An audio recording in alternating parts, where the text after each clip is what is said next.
History club സ്റ്റുഡിയോയിലേക്ക് എല്ലാവർക്കും സ്വാഗതം. ഇന്ന് നമ്മൾ പഠിക്കാൻ പോകുന്നത് ഫോക്കസ് ഏരിയയിലെ 4ാമത്തെ തീമാണ് through the eyes of travellers, സഞ്ചാരികളുടെ കണ്ണുകളിലൂടെ. Focus area 1, Albiruni. The account of the foreign travelers are helpful to reconstructing the history of India.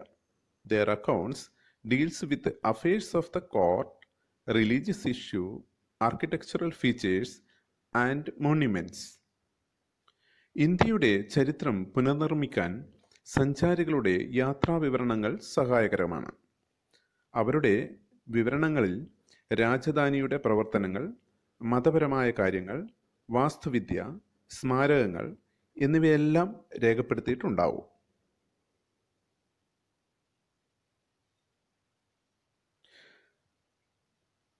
Alberuni was born in 973 in Gwarizm, now in Uzbekistan. He was a learned man. He was an expert in several languages such as Syriac, Arabic, Persian, Hebrew and Sanskrit. ഉസ്ബെക്കിസ്ഥാനിലെ ഗ്വാറിസം എന്ന സ്ഥലത്ത് 973 അൽബറൂണി ജനിച്ചത്. പണ്ഡിതനായ അദ്ദേഹത്തിന് ധാരാളം ഭാഷകൾ അറിയാമായിരുന്നു. Syriac, Persian, Hebrew, Arabic, സംസ്കൃതം എന്നീ ഭാഷകൾ അറിയാമായിരുന്നു.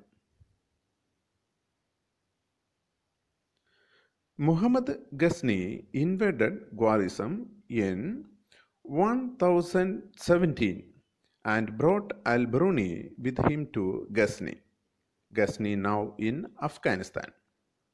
When the Punjab became part of the Ghaznavid Empire, Alberuni travelled in the Punjab and part of North India.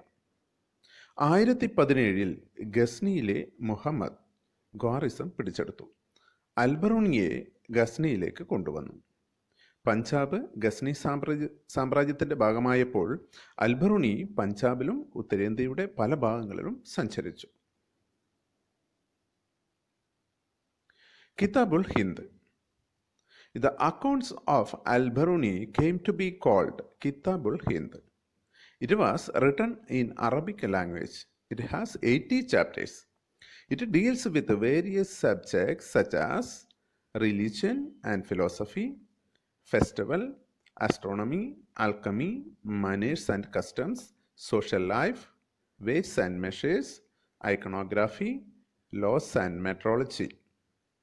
Alberuni has adopted a mathematical approach. He began each chapter with a question, followed up with a description and a comparison of cultures. കിതാബുൽ-ഹിന്ദ്. അൽബറൂണിയുടെ യാത്രാവിവരണത്തെ കിതാബുൽ-ഹിന്ദ് എന്നറിയപ്പെടുന്നു. അറബി ഭാഷയിലാണ് എഴുതിയത്. 80 അധ്യായങ്ങൾ ഉണ്ട്. വ്യത്യസ്ത വിഷയങ്ങളെക്കുറിച്ച് വിവരിക്കുന്നുണ്ട്. മതവും തത്വചിന്തയും, ആഘോഷങ്ങൾ, ജ്യോതിശാസ്ത്രം, രസായനവിദ്യ, ആചാരങ്ങളും അനുഷ്ഠാനങ്ങളും, അളവ് തൂക്കങ്ങൾ, വിഗ്രഹ പഠനം, നിയമം, മാപനശാസ്ത്രം എന്നിവ വിവരിക്കുന്നുണ്ട്. ഗണിതശാസ്ത്ര സമീപനമാണ് സ്വീകരിച്ചത്. ഓരോ അധ്യായവും ആരംഭിച്ചത് ഒരു ചോദ്യത്തോട് കൂടിയാണ്, തുടർന്ന് വിവരണം, അതിനുശേഷം മറ്റ് സംസ്കാരങ്ങളുമായി താരതമ്യം ചെയ്തു. ഈ രീതിയിലാണ് പുസ്തകരചന നടത്തിയത്. The barriers that Alberuni observed in understanding Indian society. Alberuni had faced some barriers in understanding the Indian society. First barrier was language. Sanskrit language was different from Arabic and Persian. The differences in religious beliefs and practices, self-absorption and consequent insularity of the local people. Indian സമൂഹത്തെ മനസ്സിലാക്കുന്നതിൽ അൽബറൂണി നേരിട്ട തടസ്സങ്ങൾ. 1. ഭാഷ. സംസ്കൃത ഭാഷ അറബി Persian ഭാഷയിൽ നിന്ന് വ്യത്യസ്തമായിരുന്നു. 2. മതവിശ്വാസത്തിലും ആചാരങ്ങളിലുമുള്ള വ്യത്യാസം. 3. വിദേശികളുമായി സംസാരിക്കാൻ ഇന്ത്യക്കാർക്കുള്ള വൈമുഖ്യവും ഒഴിഞ്ഞുമാറലും. Alberuni's description of the caste system. അൽബറൂണിയുടെ ജാതി സമ്പ്രദായത്തെക്കുറിച്ചുള്ള വിവരണം. Alberuni tried to explain the caste system that was existed in India. He explaining caste system by comparing it with other societies. Al-Biruni ഇന്ത്യയിലെ ജാതി സമ്പ്രദായത്തെക്കുറിച്ച് വിവരിക്കുന്നുണ്ട്. മറ്റ് സമൂഹങ്ങളുമായി താരതമ്യം ചെയ്തുകൊണ്ടാണ് വിവരിക്കുന്നത്. He noted that 4 categories existed in ancient Persia. Knights and princes. Second, monks, fire priests and lawyers. Third, physicians, astronomers and other scientists. Fourth, peasants. Alberuni suggested that social divisions were not unique to India. He pointed out social divisions did not exist in Islam.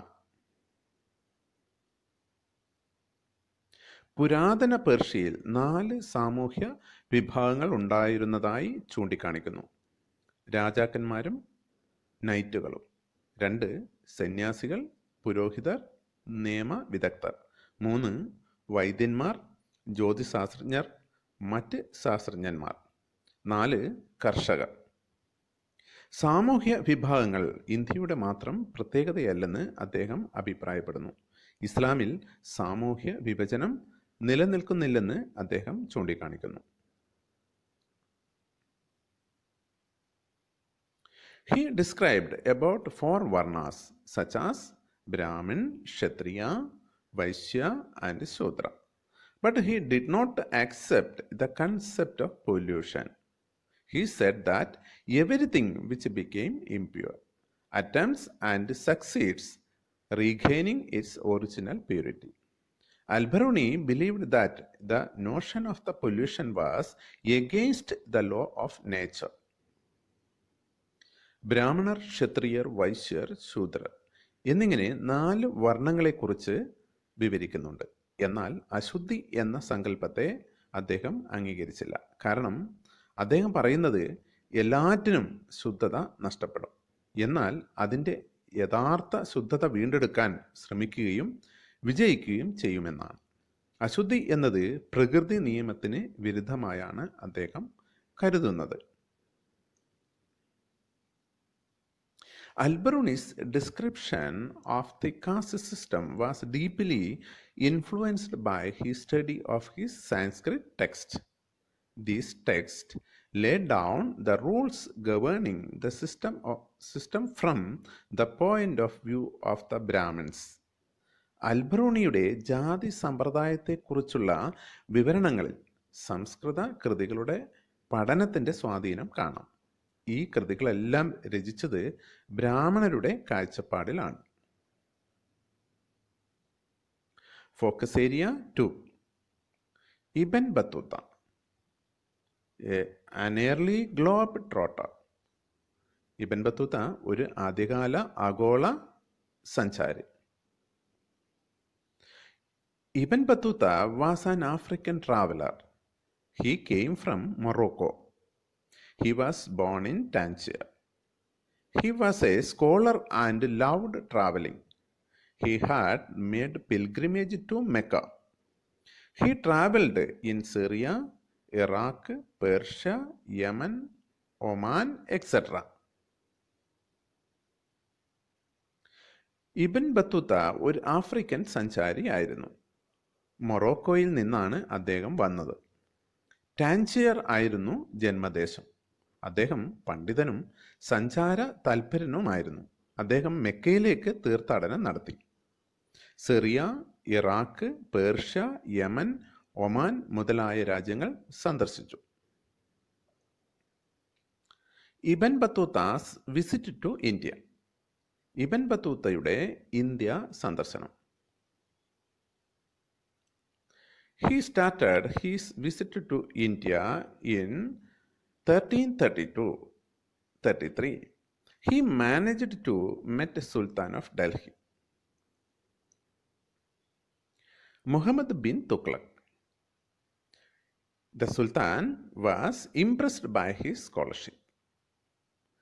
Ibn Battuta appointed a Ghazi or judge of Delhi. He remained as judge for many years. Sultan appointed him as his ambassador to China. During his journey to China, he also visited to Malabar coast.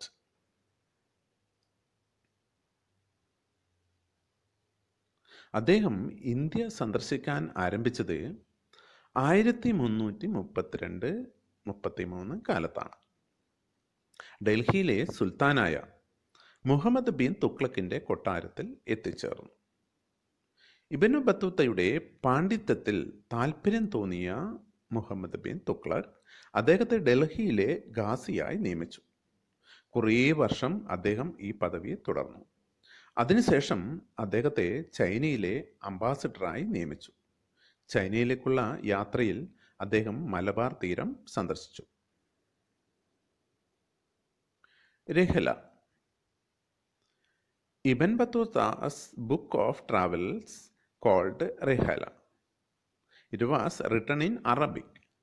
Ibn Jisui, a famous scholar, poet and historian, has deputed to write what Ibn Battuta had dictated to him.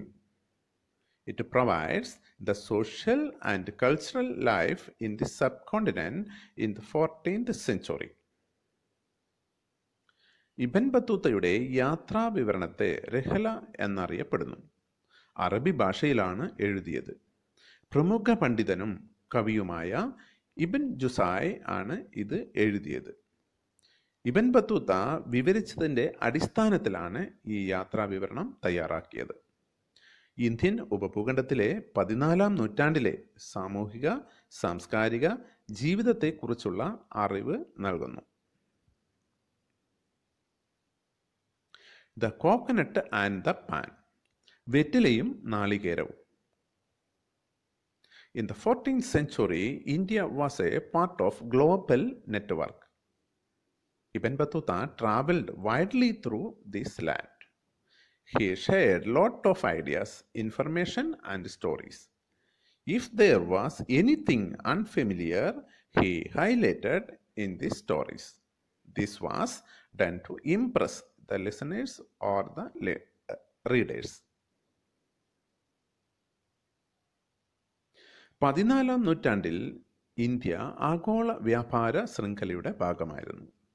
ഇബൻ Battuta ഈ നാടുകളിലൂടെ ധാരാളം സഞ്ചരിച്ചു. അദ്ദേഹം ധാരാളം ആശയങ്ങളും വിവരങ്ങളും കഥകളും പങ്കുവച്ചു. അപരിചിതമായ ഏത് വസ്തു കണ്ടാലും തൻ്റെ കഥയിൽ ഉയർത്തിക്കാട്ടിയിരുന്നു. വായനക്കാരിൽ താൽപ്പര്യം ജനിപ്പിക്കാൻ വേണ്ടിയായിരുന്നു ഇങ്ങനെ ചെയ്തത്. The two kinds of plant produce that Ibn Battuta mentioned were the pan and the coconut. He describes the coconut as resembling a man's head because in it looked like two eyes and a mouth inside like the brain. Outside it are the fibers that look like hair. He describes about a pan that the petals has no fruit and it is grown only for the sake of its leaves. നാളികേരത്തെക്കുറിച്ചും വെറ്റിലയെക്കുറിച്ചും അദ്ദേഹം വിവരിക്കുന്നുണ്ട്. നാളികേരം മനുഷ്യൻ്റെ തല പോലെയാണെന്നും 2 കണ്ണുകളും വായും കൂടാതെ അകത്ത് തലച്ചോറ് പോലുള്ള വസ്തുവുമാണ്. ഇതിൻ്റെ പുറത്ത് തലമുടി പോലുള്ള നാരുമുണ്ട്. വെറ്റിലയെക്കുറിച്ച് വിവരിക്കുന്നത് ഇതിന് ഫലമുണ്ടായിരുന്നില്ല, ഇലകൾക്ക് വേണ്ടി മാത്രമാണ് വളർത്തിയിരുന്നത് എന്നാണ്. Ibn Battuta and Indian cities. Ibn ബത്തൂത്തയും ഇന്ത്യൻ നഗരങ്ങളും. Ibn Battuta found cities had opportunities for those who had ambition, resources and skills. The cities were densely populated and prosperous. His account said that streets in many cities were crowded and bright and colorful. Markets were full of many varieties of goods. സമ്പത്തും ആഗ്രഹവും വൈദഗ്ധ്യവുമുള്ളവർക്ക് നഗരങ്ങളിൽ ധാരാളം അവസരങ്ങളുള്ളതായി ഇബൻ Battuta കാണുന്നു. നഗരങ്ങൾ ഐശ്വര്യപൂർണവും ജനസാന്ദ്രവും ആയിരുന്നു. നഗരത്തിലെ തെരുവുകൾ തിരക്കേറിയതും വർണ്ണാഭവും പ്രകാശപൂരിതവുമായിരുന്നു. മാർക്കറ്റുകൾ പല വ്യത്യസ്ത വസ്തുക്കളെ കൊണ്ട് നിറഞ്ഞിരുന്നു. He described Delhi as a vast city in India. Bazaars were not only places of economic transaction but also the hub of social and cultural activities. Many bazaars had mosque and temple. Many of them had spaces for public performances by dancers and singers. Ibn Battuta noted that the cities obtained its wealth from villages. He says that there was great demand for Indian textiles like cotton cloth, fine muslins, silk, brocade, and satin. Delhi ഇന്ത്യയിലെ ഒരു വൻ നഗരമായിരുന്നു. നഗരത്തിലെ കച്ചവട കേന്ദ്രങ്ങൾ സാമ്പത്തിക ഇടപാടിനു മാത്രമുള്ള സ്ഥലമായിരുന്നില്ല, സാമൂഹ്യ സാംസ്കാരിക കേന്ദ്രം കൂടിയായിരുന്നു. കച്ചവട കേന്ദ്രങ്ങളിൽ മുസ്ലിം പള്ളികളും ക്ഷേത്രങ്ങളും ഉണ്ടായിരുന്നു. നർത്തകർക്കും ഗായകർക്കും പരിപാടി അവതരിപ്പിക്കാൻ പ്രത്യേകം പൊതുസ്ഥലവും ഉണ്ടായിരുന്നു.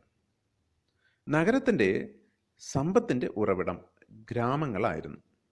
ഇന്ത്യൻ തുണിത്തരങ്ങളായ പരുത്തിത്തുണികൾ, മസ്ലിൻ, പട്ടുകൾ, ചിത്ര പട്ടാമ്പരം, മിനുസപ്പട്ട് എന്നിവയ്ക്ക് വലിയ ഡിമാൻഡ് ഉണ്ടായിരുന്നു.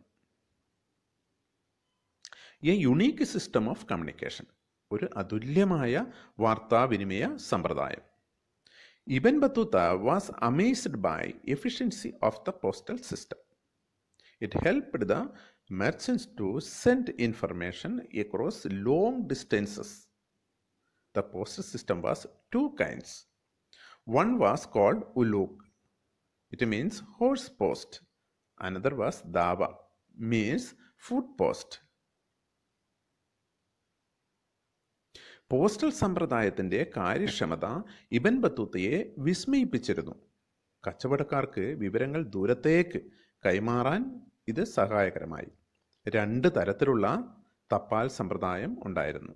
ഒന്ന് ഉലക്, അശ്വതപ്പാൽ, കുതിരകളെ ഉപയോഗിച്ച് തപ്പാൽ കൊണ്ടുപോയിരുന്നത്. 2 ദാവ, കാലാൽ തപ്പാൽ, കാൽനടയായി തപ്പാലുകൾ കൊണ്ടുപോകുന്ന രീതി. Focus area 3. Francois Bernier. Francois Bernier was a French. He was a doctor by profession. He was a political philosopher and a historian. He came to Mughal Empire in search of opportunities. He lived in India for 12 years from 1656 to 1668. He was a physician to Prince Dara Shikoh, the eldest son of Emperor Shah Jahan. Bernier ഫ്രഞ്ചുകാരനായ ഡോക്ടറാണ്. രാഷ്ട്രീയ തത്വചിന്തകനും ചരിത്രകാരനുമായിരുന്നു. അവസരം തേടിയാണ് മുഗൾ സാമ്രാജ്യത്തിൽ എത്തിച്ചേർന്നത്. അദ്ദേഹം 12 വർഷം മുഗൾ സാമ്രാജ്യത്തിൽ താമസിച്ചു. ഷാജഹാൻ ചക്രവർത്തിയുടെ മൂത്ത പുത്രനായ ദാരാ ഷുക്കോവിൻ്റെ ഡോക്ടറായിരുന്നു. Bernier traveled to different parts of the country. He wrote accounts based on his own observation. He compared the social condition in India with the situation in Europe. He dedicated his works to Louis XIV, the King of France. His works, Travels in the Mughal Empire, published in French. It translated into English, Dutch, German, and Italian. Bernier രാജ്യത്തിൻ്റെ പല ഭാഗത്ത് സഞ്ചരിച്ചു. അദ്ദേഹത്തിൻ്റെ നിരീക്ഷണത്തിൻ്റെ അടിസ്ഥാനത്തിൽ യാത്രാവിവരണം എഴുതി. ഇന്ത്യയിലെ സാമൂഹ്യ സാഹചര്യം യൂറോപ്പിൻ്റെ സാമൂഹ്യ സാഹചര്യവുമായി താരതമ്യം ചെയ്തു. അദ്ദേഹത്തിൻ്റെ യാത്രാ വിവരണമാണ് മുഗൾ സാമ്രാജ്യത്തിലെ സഞ്ചാരങ്ങൾ. ഫ്രഞ്ച് ഭാഷയിലാണ് എഴുതിയത്. ഇംഗ്ലീഷ്, ഡച്ച്, ജർമ്മൻ, ഇറ്റാലിയൻ ഭാഷകളിലേക്ക് മൊഴിമാറ്റം നടത്തിയിട്ടുണ്ട്. Travels in the Mughal empire, Mughal സാമ്രാജ്യത്തിലെ സഞ്ചാരങ്ങൾ. His work entitled Travels in the Mughal Empire. It provides detailed observation and critical insight. He constantly compared Mughal India with contemporary Europe. He emphasized the superiority of the European society. Mughal സാമ്രാജ്യത്തിലെ സഞ്ചാരങ്ങൾ എന്ന യാത്രാ വിവരണത്തിൽ വിശദമായ നിരീക്ഷണങ്ങൾ, വിമർശനാത്മകമായ ഉൾക്കാഴ്ചകൾ എന്നിവ കാണാൻ കഴിയും. മുഗൾ ഇന്ത്യയെയും യൂറോപ്പിനെയും നിരന്തരം താരതമ്യം ചെയ്യുന്നു. യൂറോപ്യൻ സമൂഹത്തിൻ്റെ മേധാവിത്വത്തിന് ഊന്നൽ നൽകാനാണ് ശ്രമിച്ചത്.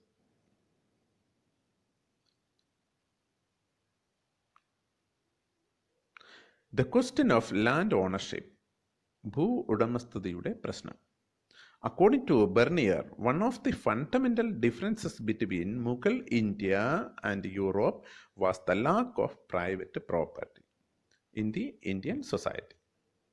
He had firm belief in the virtues of private property.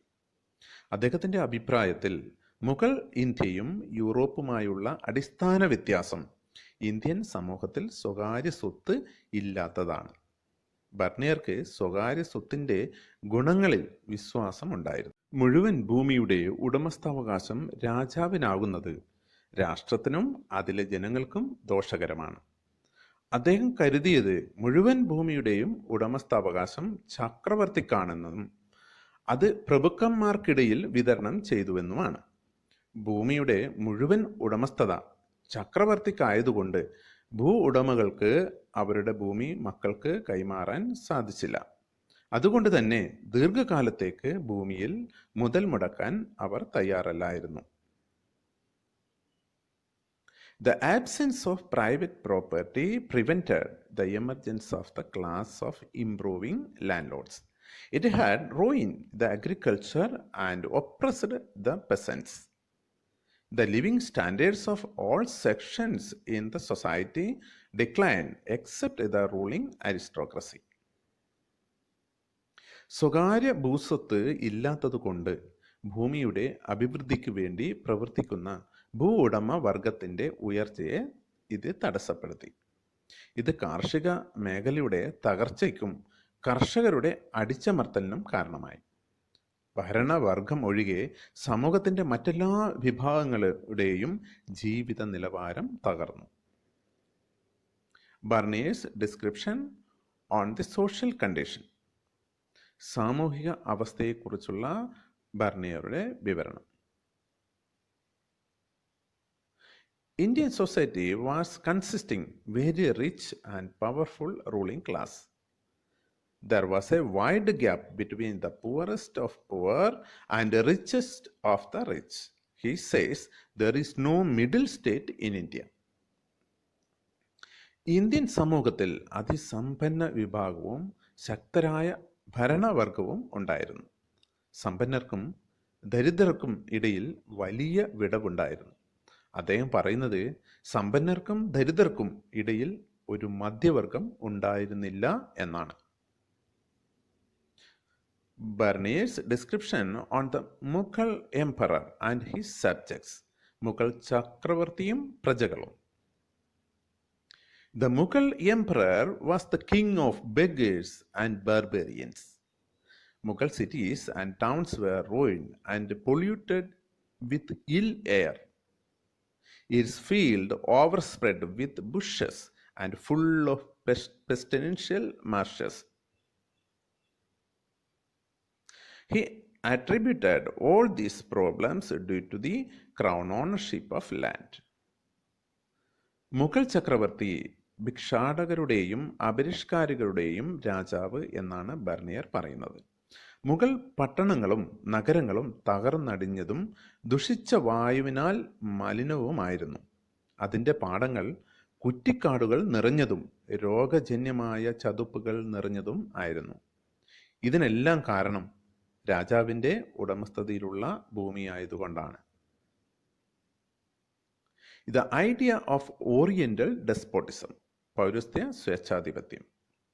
Bernier's description of land ownership influenced Western theorists. The French philosopher Montesquieu used Bernier's account and developed the idea of Oriental despotism. According to this idea, in Asia, the king enjoyed absolute authority over his subjects and owned all lands. There was no private property.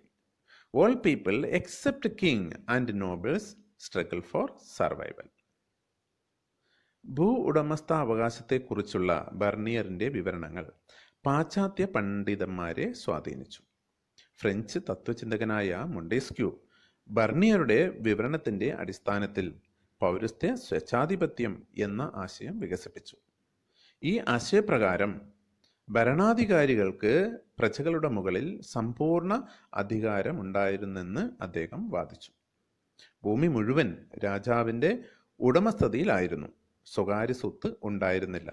രാജാവും പ്രഭുക്കന്മാരും ഒഴികെ ബാക്കി എല്ലാവരും നിലനിൽപ്പിന് വേണ്ടി പോരാടുകയായിരുന്നു. The concept of Asiatic mode of production, Asiatic ഉൽപാദന രീതി. Karl Marx further developed the idea of Oriental despotism as Asiatic mode of production. He observes that before colonization, surplus production was appropriated by the state. This led to the emergence of a society that was composed of a large number of autonomous and egalitarian village community. The imperial court respected these villages as long as the flow of surplus was continued. Marx regarded this as a stagnant system. പൗരസ്ത്യ സ്വേച്ഛാധിപത്യം എന്ന ആശയത്തിൽ നിന്ന് Karl Marx വികസിപ്പിച്ചെടുത്ത ആശയമാണ് Asiatic ഉൽപാദന രീതി. കോളനിവൽക്കരണത്തിന് മുമ്പ് മിച്ച ഉൽപാദനം സ്റ്റേറ്റ് കൈവശപ്പെടുത്തിയിരുന്നു എന്ന് കാൾ മാർക്സ് വാദിച്ചു. ഇത് സ്വയം ഭരണാധികാരവും തുല്യതയുമുള്ള ഒരു ഗ്രാമ സമുദായത്തിൻ്റെ ഉദയത്തിന് കാരണമായി. എന്നാൽ ഈ ഗ്രാമങ്ങളിൽ നിന്നും മിച്ച ഉൽപാദനം ലഭിക്കുന്ന കാലത്തോളം മാത്രമേ രാജാവ് അവരുടെ സ്വയംഭരണത്തെ മാനിച്ചിരുന്നുള്ളൂ. ഇതിനെ നിശ്ചല വ്യവസ്ഥയായിട്ടാണ് മാർക്സ് പരിഗണിച്ചിരുന്നത്. A more complex social reality, ഒരു അതിസങ്കീർണമായ സാമൂഹ്യ യാഥാർത്ഥ്യം. Bernier's description occasionally mentioned the complex social reality. Artisans had no incentive to improve the quality of their manufactures because their profits were appropriated by the state. Manufactures were everywhere declined. ബർണിയറുടെ വിവരണങ്ങളിൽ സങ്കീർണമായ സാമൂഹ്യ യാഥാർത്ഥ്യം കടന്നു വരാറുണ്ട്. കൈത്തൊഴിലുകാരുടെ ലാഭമെല്ലാം state കൈവശപ്പെടുത്തുമായിരുന്നു. അതുകൊണ്ട് അവർക്ക് ഉൽപ്പന്നങ്ങളുടെ ഗുണനിലവാരം വർദ്ധിപ്പിക്കാൻ സാധിച്ചിരുന്നില്ല. നിർമ്മാണ മേഖല തകർച്ചയിലായിരുന്നു. At the same time, he agreed that vast quantities of the world's precious metals flowed into India. Manufactures were exported in exchange for gold and silver. He also noticed the existence of a prosperous merchant community.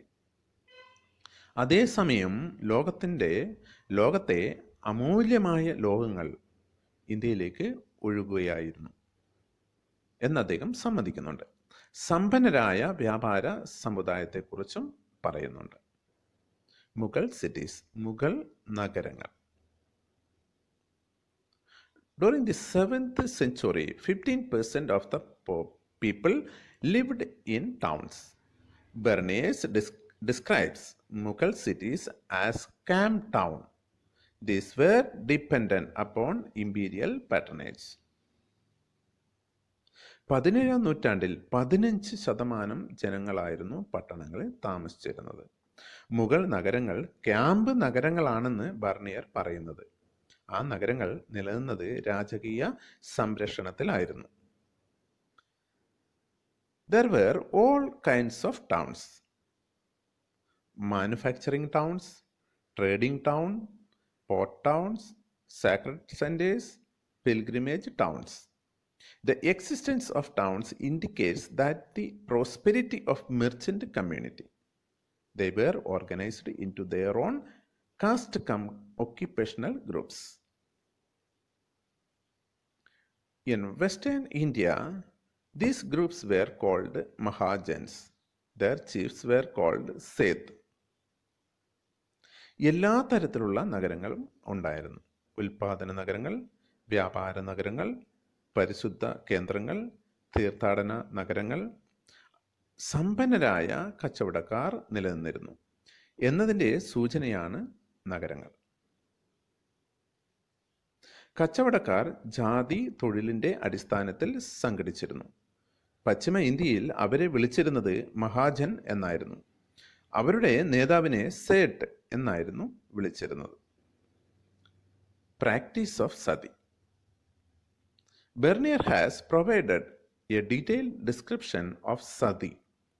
He noticed that while some women embraced death cheerfully, others were forced to death. He also noticed the child sati, which a 12 years old young widow sacrificed. Bernier sati അനുഷ്ഠാനത്തെക്കുറിച്ച് വിശദമായി പറയുന്നുണ്ട്. ചില സ്ത്രീകൾ ധൈര്യപൂർവം ചിതയിൽ ചാടി മരണം വരിക്കുമ്പോൾ മറ്റു ചിലരെ നിർബന്ധപൂർവം മരണത്തിലേക്ക് തള്ളിയിടുന്നു. 12 വയസ്സ് മാത്രം പ്രായമായ വിധവയായ പെൺകുട്ടി സതി അനുഷ്ഠിക്കുന്നത് ബർണിയർ കണ്ടതായി വിവരിക്കുന്നു.